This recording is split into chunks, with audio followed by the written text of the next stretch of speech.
Well, good evening. Thank you for joining us tonight. I'm Jeff Herndon. Emily has the night off. Tonight we are focusing on the controversial X-Lite guardrails. Some blame these guardrails for multiple deaths nationwide. The state of Missouri suing the company behind them. And since our investigation first aired, KSN found out there are fewer X-Lites on Kansas roads. KSN's Brett Vigansky shows you why one man in Tennessee is pushing to get them banned.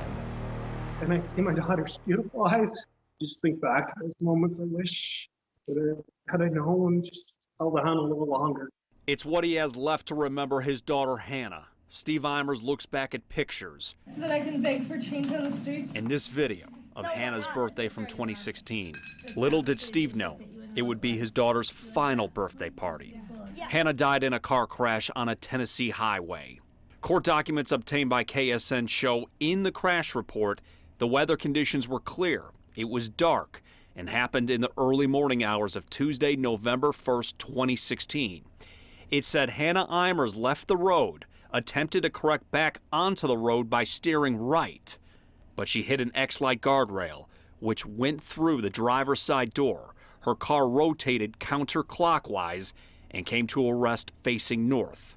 Hannah suffered fatal injuries as a result of this crash. Just looking back, I can see that moment. And just, she walked out and never, her injuries were so horrific. The injuries these produced are so bad. Steve filed a wrongful death lawsuit against Lindsay Corporation, the makers of the X-Lite guardrail. But he isn't the only one. We introduced you last year to Emily Jansen. The Overland Park woman also filed a wrongful death lawsuit against the company after her husband George died on a Missouri road.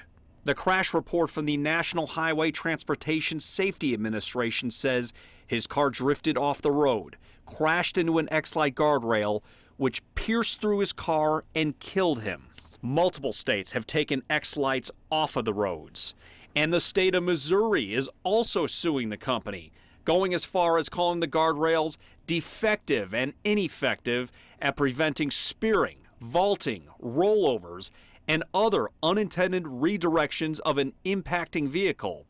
Missouri also accused the parent company of fraud, saying crash testing was conducted, at least in part, by Safe Technologies, which at all relevant times was a fully owned subsidiary of Lindsay Corp.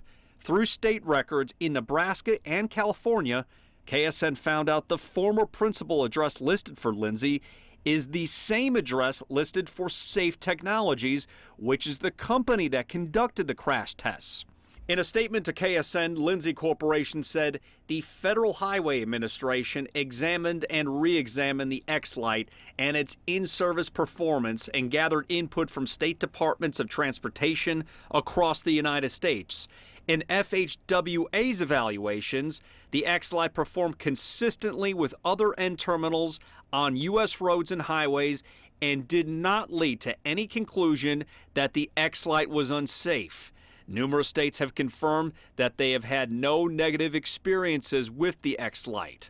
We tried to get some answers out of the manufacturer regarding some torque specifications, and then our in-service performance of them wasn't satisfactory to us. Although Tennessee started taking X-Lites off of the roads months after Hannah Eimers died, Tennessee's Department of Transportation Deputy Commissioner said that fatal crash did not play a role in the state removing these guardrails. In your expert opinion, are these X-Lite guardrails safe? We've moved on to a new standard nowadays anyway, but at the time they were installed, if you hit one of those at how it was crash tested, they appeared to work as designed. Nonetheless, Tennessee removed all X-Lite guardrails from the roads, and Lindsay acknowledged that new standard.